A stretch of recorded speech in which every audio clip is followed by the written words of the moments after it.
Hello, my unremarkable friends, and welcome to the next chapter of The Unremarkable Entrepreneur. It's the book I'm writing week by week over the next year for all the practitioners, artists, and creators who've realized they don't need another playbook, they need to find their own path. This is Start With Who. I just ordered coffee in my local Costa. The barista had a kind spark and we got talking. She told me that she'd worked in the store for 17 years. So I asked if she'd wanted anything else from her career, making it as clear as I could that my question was genuine inquiry, not judgment. She loved her job. She loved knowing the names and lives of her customers, including Janet sitting alone just opposite the counter. The balance was right for a life met with challenges and caring responsibilities at home. It's not the life she would have picked out, and we discussed openly the undercurrent of having been left behind. But she met the work with obvious contentment. It reminded me of my own days serving dinners and pushing a mop around Addenbrookes Hospital in Cambridge. Decades of striving have rarely felt as good as that simple rhythm. Then she told me about her 33rd birthday, when she'd visited the Cotswolds for the very first time, a beautiful rural area of rolling hills and old cottages in England's heartland. Excited, she shared that experience with someone who dismissed it as nothing special. He'd been to the Cotswolds many times. It left her with that familiar feeling. So I asked her who she'd rather be, the person who was experiencing the beauty of the Cotswolds for the very first time, or the person who thought it was nothing special. Of course, she would rather be the former. Wouldn't we all? One offhand comment displaced her from her joy. She became a critical observer, sitting on the sidelines of her own life, a story of genuine delight, republished as further evidence against her. Two realities were playing out across the counter. One, a life left behind, a reality that only exists when measured against someone else's story. The other, contentment flowing despite the challenges, a life standing on the edge of new beauty, able to experience wonder for the very first time. But she didn't register the alternative. She just accepted the feeling of being insignificant. She needed someone on hand to notice what she could not.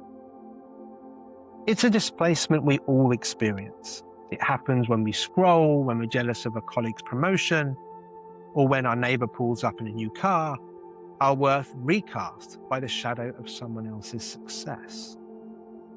When was the last time you actually challenged that feeling?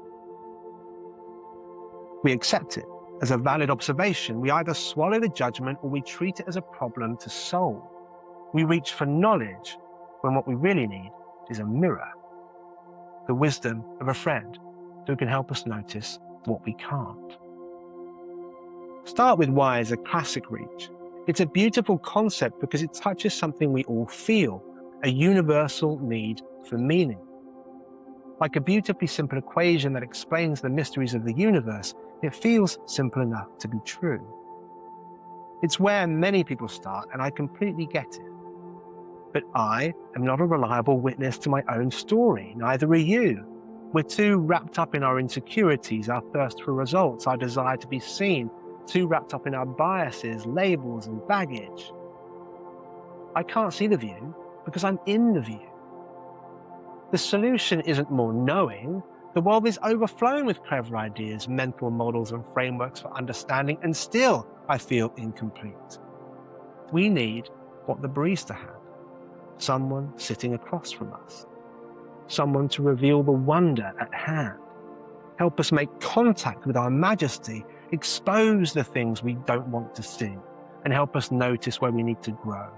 Someone who can look at the rhythm of our lives and say, I see what we're doing, and it matters. We don't need to start with why.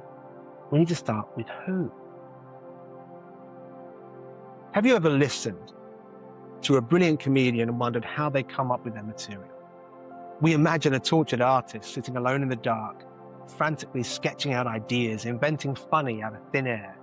But their best material isn't found at a desk. It's found at the dinner table. It's found in conversations with friends, in the daily friction of bumping into other people. They don't try, they notice. They notice when their friends laugh at an offhand comment they make. They listen for the absurdities their friends have experienced in life. Only then do they open their notebook and capture the thought. Then, they preview their new material for a small audience and notice again. They listen for where the punchline lands, for where the energy in the room shifts. They look for the friction where the thing they thought was gold just didn't translate in the room. They don't deduce the joke in a vacuum. It's the rhythm at work. They create from what they notice, that's reflection. They try out the new material, that's action. Then they observe what worked and what didn't and carry that into the next loop. The repeated practice of an artist who's learned to notice and then create. They discover what's funny in the wild. Your best work is found in the exact same way. So let's step out into the wild together. This is not a journaling prompt. You can't do this alone. We've spent a lot of important time reflecting on presence together, and now we take action so we can reveal something to observe and notice. I want you to pick up the phone right now. Choose 5 people you know well and send them a message. It's important to let them know that you're trying to understand yourself better, that you're trying to notice your own blind spots, and you need their honest reflection. Let them know that you'll treat any response as something to simply consider, not judgment, so they have the latitude to be honest. Ask them these questions. Question number 1. Is there something I'm good at but don't notice? This question illuminates your majesty. It exposes the things that feel so natural and effortless to you that you falsely assumed they have no value to anyone else. It finds the wonder that you walk right past. Question number 2. What kind of problem would you come to me for? It strips away your job title, your marketing copy, your why statement, revealing your actual lived utility.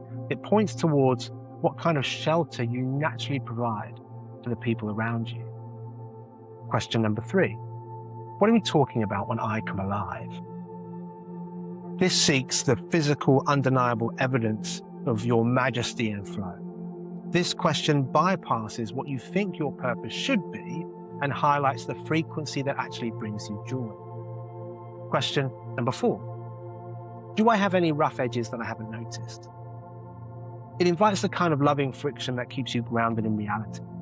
It challenges the performance state and encourages you to face the things that might be getting in your own way. And finally, question number 5. What would you like to see me doing more of? It gives your community permission to cast a vision for your life instead of you sitting alone trying to invent a strategic direction out of thin air. They see your strengths more clearly than you do. Don't overthink the text. Don't try to manage their perception. Just provide a light framing, hit send, and wait for the mirror to be held up. This exercise will likely make you feel fantastic, but it can throw up surprises too. Just remember this. Whatever comes back, step into the role of the observer. It's information, not judgment. If there is a bite of friction, it's not an emotion to manage or a truth about you, it's a signal to notice. Community can feel like optional enrichment, the thing we earn time for after the work is done, but it's critical to the architecture we explored in what presence requires. Without it, your majesty remains obscured, and the good things that want to happen to you, through you, and for you are easily missed. Over the last 3 decades, I've worked 23 jobs. I've delivered papers, cleaned floors, stacked shelves, served troubled teenagers, preached the gospel, launched agencies, and challenged CEOs. I've even seen my work show up at the Oscars just months after being made redundant. At times, it's been difficult for me to find a job. On paper, I'm a risk, a drifter, someone who's worth noticing, but easily dismissed by a fractured career path. When I launched my own business, I felt that disqualification. I tried to sanitize the mess, to craft the highlight reel, and impress people with the big names I'd worked with. But my podcast allowed a different storyline to emerge. I didn't know it at the time, but those conversations forced me to wrestle with the questions I've shared with you today. In the flow with my guests, I settled into a different personal register.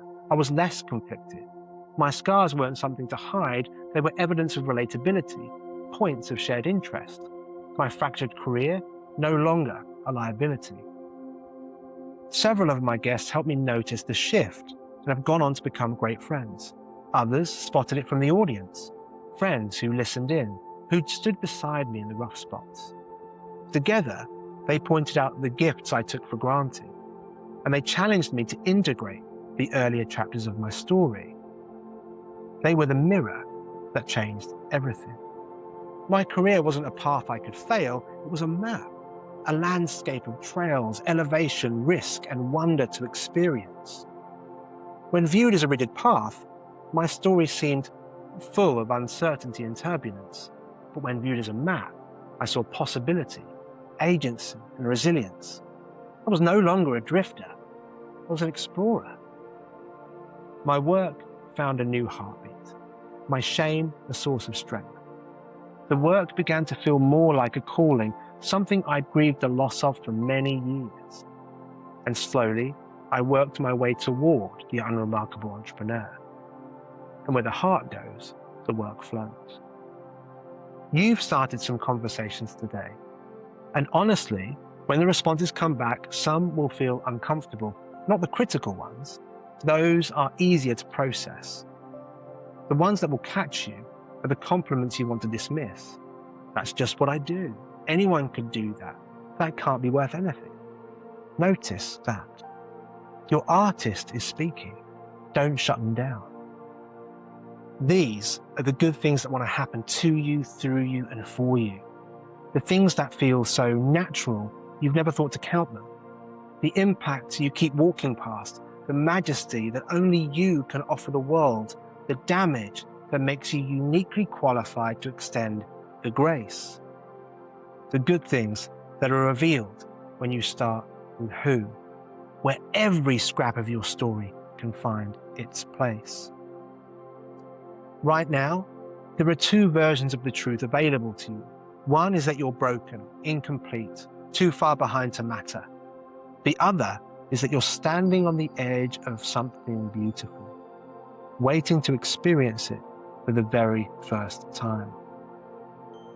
Plenty of people are willing to remind you of the first version. It's not their fault. They're caught in the same comparison game that haunts us all. But others see what you're invited to, who help you see yourself as you are, not just how you feel. They are the ones who can reveal the hidden parts of the map and lead you over the mountain pass that frightens you, and remind you that you're not too late, too old, too stupid, or too small. They help lift your eyes and step over the edge into the wonder of it all. And to the barista who feels left behind, I say this. There might be a next step for you, but from the hundreds of people whose lives you illuminate each week, mine and Janet's included, we're glad you're here. That was Start With Who. If you want to read the text at your own pace or follow along as the rest of the book emerges, you can find the link in the notes below. And if this resonated, it really is being written for you. Thank you for sharing this space with me today. I'll save you a seat in the next chapter.